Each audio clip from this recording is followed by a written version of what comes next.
Assalomu alaykum. Mana biz No'xat maydonidamiz. Bu loyiha 2025-yil Sanoat qurilish bankining Toshkent viloyati Bo'ka tumani Jo'lobod mufida 97-96 konturimizda amalga oshirib kelinmoqda. Ushbu maydon 10 gektarni tashkil qiladi. Maydonimizning tuzilishi 4 burchak shaklda bo'lib, bo'yi 391 metrni, eni 280 metrni tashkil qiladi. Hozirda ekinimiz gullab bo'lib, hosilga kirgan.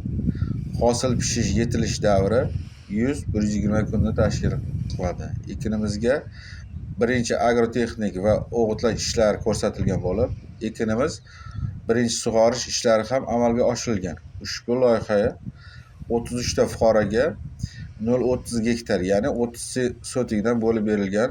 Loyiha samarali olib borilishi uchun Jo'lobod dehqon ishlab chiqarish kooperativga biriktirilgan. Ushbu loyiha bo'yicha gektardan dehqonlarimiz 2 tonnadan hosil olishni rejalashtirilmoqda.